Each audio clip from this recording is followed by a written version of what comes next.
Welcome back to the deep dive. It is Monday, February 2nd, 2026. I hope you managed to get some rest this weekend because the NBA absolutely did not. Not at all. It feels like the league decided to dump about a month's worth of drama, controversy, and just high-stakes basketball into a single 48-hour window. It really did. Our mission today is pretty simple. We are going to cut through that noise and hand-deliver the insights you actually need to know. It really was one of those weekends where the off-court news was, fighting for attention with the actual games. We had the All-Star reserves announced, which is always a bloodbath. Always. And then we had some massive statement wins on the court that I think really reshape how we look at the playoff picture. The signal-to-noise ratio is definitely off the charts right now. So let's organize this. Here is the agenda. First, the 2026 All-Star reserves are official. We have some names making history, and we have some names that, well, let's be honest, might have you checking your calendar. Yeah, there are definitely a few surprises in the mix that we need to parse through. Second, and this is where we're going to spend the bulk of our energy today, the biggest story isn't who made the team. It's who didn't. It's who didn't. Kawhi Leonard. We are going to unpack what might be the most egregious snub in recent memory with a forensic look at the numbers. And the numbers tell a very specific and, frankly, a very damning story about how this selection process went down. Then we pivot to the hardwood.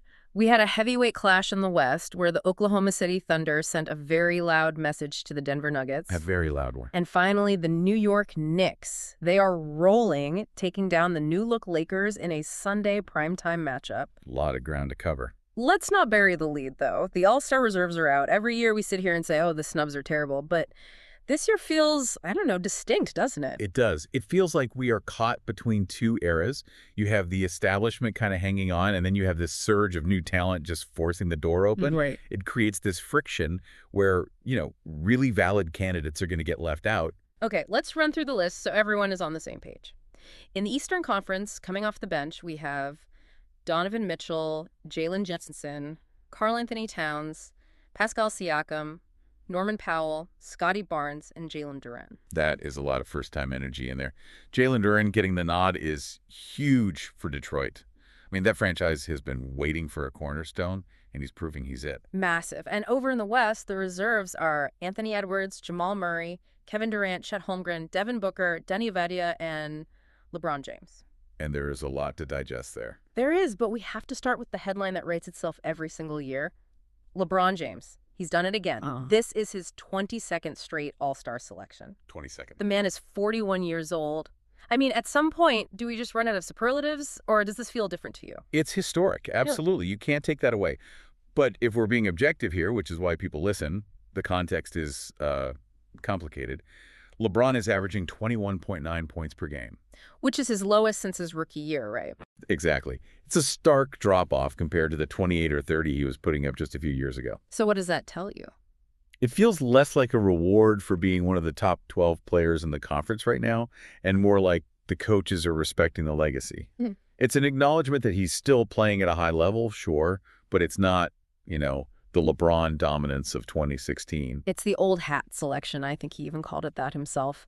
But here is the stat that really blew my mind. You mentioned Jalen Duren making the team. The Pistons' big man, yeah. Jalen Duren and Victor Wembanyama are both 22 years old. LeBron James has been an all-star for as long as those two human beings have been alive. That is wild. It really illustrates how long he has been the face of the league. He spanned entire generations of talent. Speaking of new faces, we have to talk about Denny Avdia getting the nod in the West.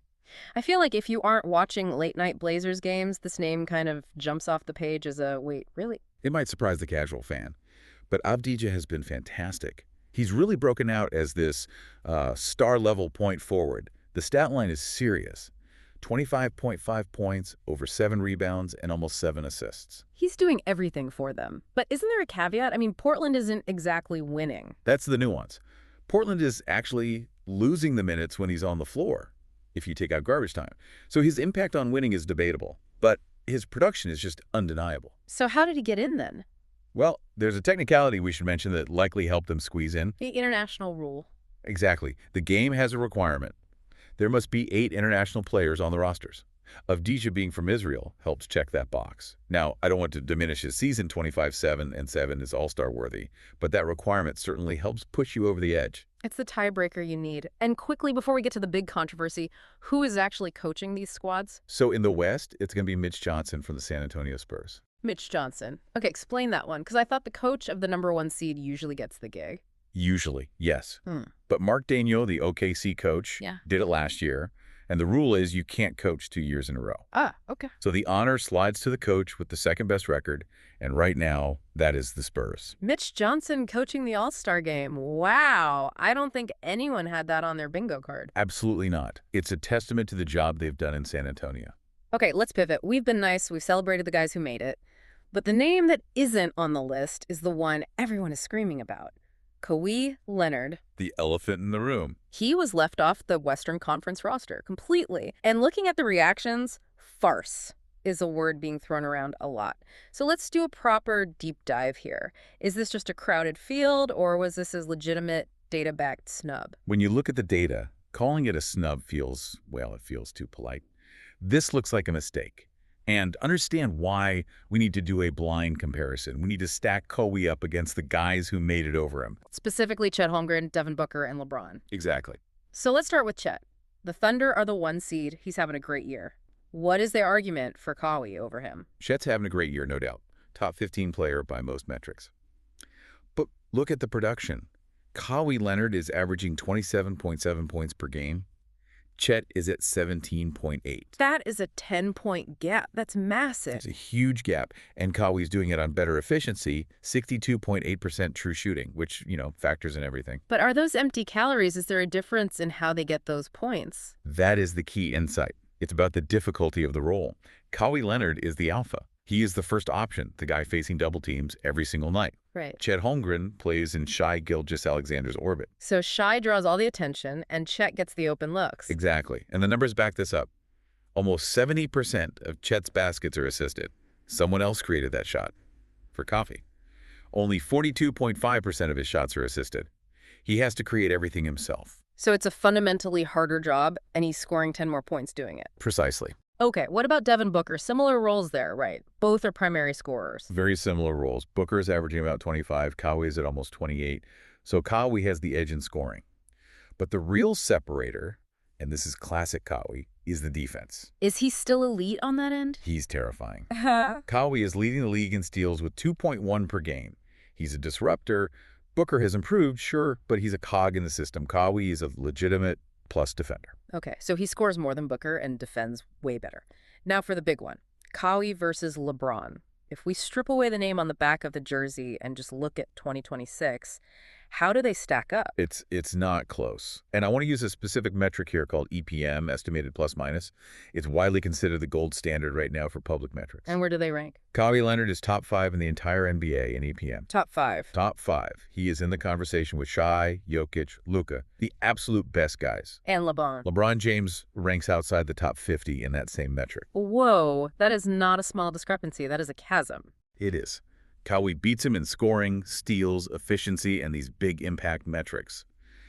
If we are judging purely on who is playing better basketball this season, there is no objective argument for LeBron over Kawhi.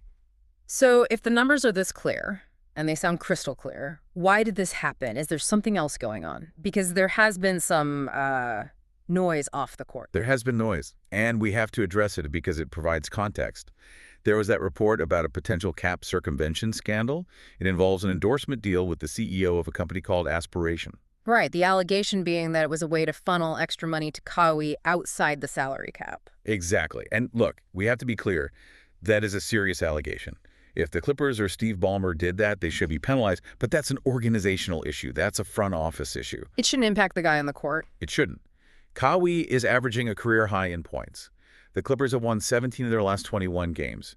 To leave him off because of a front office scandal, if that is what happened, it just feels wrong. It feels like the voters punished the player for the sins of the owner. That, combined with defaulting to the legacy vote for LeBron, it creates this perfect storm where a top 5 player is watching from home. Well, speaking of watching, let's shift gears to the court. We had a massive showdown over the weekend, the Thunder versus the Nuggets. This was billed as a potential Western Conference Finals preview. It was, but OKC turned it into a statement game. They won 121 to 111, and they didn't just win, they dictated the entire game. And it all started with Shai Gilgeous-Alexander. He had 34 points, which is normal for him, but the passing, that's what jumped out. He had a season-high 13 assists. But here is the real insight. 10 of those 13 assists were for three-pointers. Wait, 10 of 13, so that's at least 30 points right there. Exactly. He wasn't just creating two-point shots, he was generating 30-plus points just off his passing. OKC made 18 threes in the first three quarters alone. They were just torching the nets. And it wasn't just the usual guys. Cason Wallace. Cason Wallace had the game of his life. 27 points, a career-high 7 three-pointers. That's the nightmare scenario for defenses. You sell out to stop Shai, and the role players just kill you. So what happened with the Nuggets? They looked rattled. They looked disjointed. This was Jokic's second game back from that knee injury, and he was visibly rusty. He had 6 turnovers, which is very unlike him. And Jamal Murray, who just made the All-Star team, went 1 of 8 from 3. Ouch. Bad timing for that game. Yeah. Denver's defense just couldn't handle the spacing. This win really solidifies OKC as the likely #1 seed.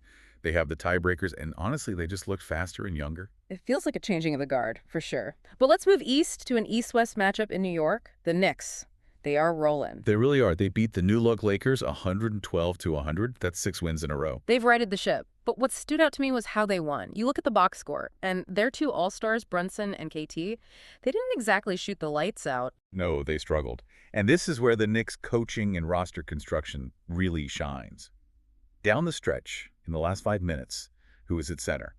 Mitchell Robinson, not the All-Star, KAT. The blockness monster. Exactly. It was a purely tactical decision. They prioritized defense and offensive rebounding. Robinson was a monster on the glass, and his offensive rebounds led to dagger threes. It takes guts to sit your All-Star in crunch time. It does, but it's a luxury.